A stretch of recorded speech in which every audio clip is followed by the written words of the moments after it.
what I wrote, does that get it, right? And that's just to kind of show people, we're taking you seriously, we're capturing the notes, right? After our community events, we normally try to, as soon as possible, hopefully within a week, we post all the raw data. Here are all the notes at the table.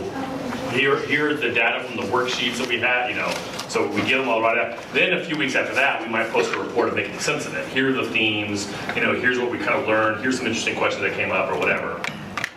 But we try as much as possible to kind of, and that's what we tell people at the beginning of events, this is how we're collecting data, this is what we're doing with the data, here's how, you know, and try to fulfill that. That's hard, right? Because that analysis takes a long time afterwards, right?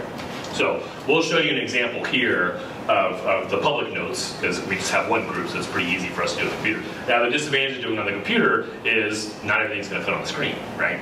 So you'll see it as she's kind of typing it, but then it'll kind of disappear in a way, right? We've done some processes, you know, there's now this technology that's basically a projector on stilts, right? So maybe if you want to go, want to give me a big grant, I'll buy a lot of those for me, or actually you should probably give it to Wendy.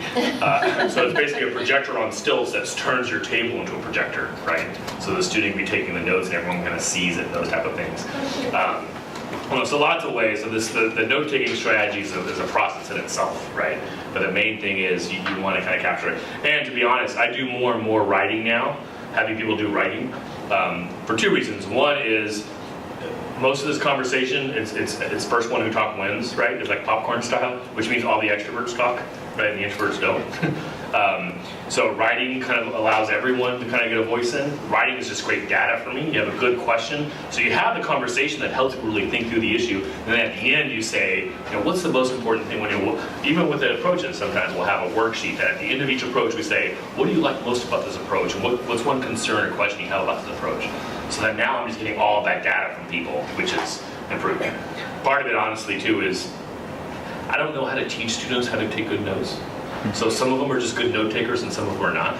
So we'll have 15 tables. In 5 tables, we'll have 15 pages of notes. 5 tables, we'll have 8, and then 5 tables, we'll have 1.5, right? And I'm like, I know it wasn't that the conversation was so much better else, you know. So by doing some writing, by doing some surveys, those type of things, it balances out and just gives you more information. It kind of goes back to that cycle of reporting.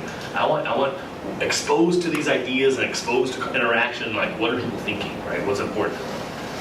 So that's kind of, you'll see that. The degree to which the facilitator interacts with it, we'll talk a lot this afternoon. The notes are often your friend as a facilitator. It gives you a lot of reasons to intervene. It gives you reasons to jump in when someone's dominating, right? Because you can say, okay, I want to make sure we capture what you're saying, you know, instead of just shut up. You kind of, oh, what you're saying is so important, we want to write it down, you know. So there's good interaction between the facilitator and the note taker. I always tell my students to sit next to each other. Even if it's not public notes, they'll want the facilitator to see the notes. So they can kind of maintain a pace. They can make sure that the note taker's job is not to decide what's important to write down or not. So every person that speaks that says something substantive, the note taker should write something down, right?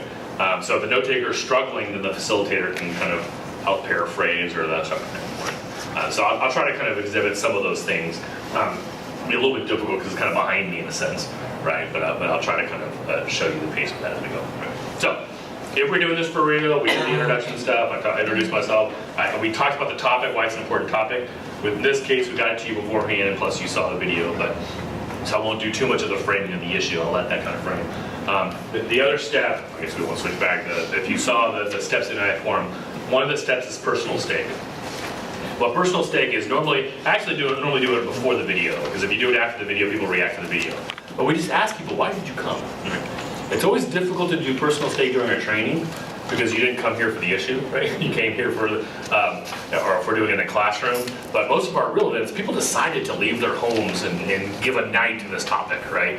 And this is part of that negotiation between too much structure and too little structure. So we first just want to say, why do you care about this issue, right? Let them kind of talk about it in their grounds before we provide our framework, right?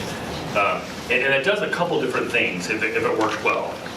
It helps people at the table see lots of people are coming this from different places, right? And it helps the facilitator kind of see what are some of the underlying values that are going to be in play today, right? So I'm going to try to model that. Again, it's a little bit weird to model it. I guess y'all are all tied to higher ed, so I'm assuming you have an opinion about this, right? But assume for a minute that you just saw a flyer about, hey, we're going to have a conversation about the role of higher ed in society, and you decided to show up, and then you're here, right? Sometimes the personal stake, you have everybody, and when my students are at a table, there's 6 people, 8 people, 2 students, and then 6 participants. We have everyone introduce themselves. The sooner you can make people talk, the better, because once they've talked once, they're much more likely to talk again, right? NIF forums sometimes are 20 people, and it would be hard to have all 20 talk at the beginning, right? It's called, a round is when everyone talks, and then popcorn is just you ask a question, whoever wants to talk to. So we try to do rounds every once in a while, and the fact that I have so many students, I can break up the groups into smaller groups, it's a lot easier to do rounds, right? This is a little bit, we have 8 people, right? So a little on the bigger side than normal, but pretty still small size, right? So I might not do a round, but I might just kind of try to get most of y'all to kind of explain, right? Do you want me to record the personal stake? Normally, we don't record the personal stake, right? It's just kind of a safe setting. As a facilitator, sometimes I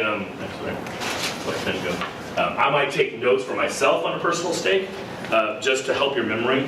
Because part of your job as a facilitator to make people feel heard, and for me to bring something up later on that, like when you introduced yourself, you said this was really important to you, and I can ask a follow-up question, right? So I might jot some notes down in terms of what people said, just because it might be useful for me. But we don't tend to take a public notes on the personal stake, right? Mm-hmm. It's just more kind of an introduction kind of thing.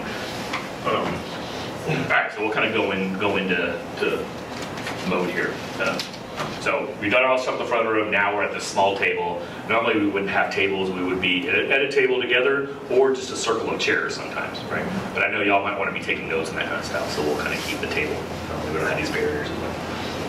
All right, so before we get into the 3 approaches, we want to do what's called personal stake, which is really just kind of letting you introduce yourself quickly, and just why did you come? Well, how does this issue connect to you? What's important to you when you think about this issue, right? So maybe we don't have to hear from everybody, but maybe we can hear from about 4 or 5 of you of just what brought you out tonight to talk about this issue in terms of what is the role of higher education in kind of improving our society. Who would like to start?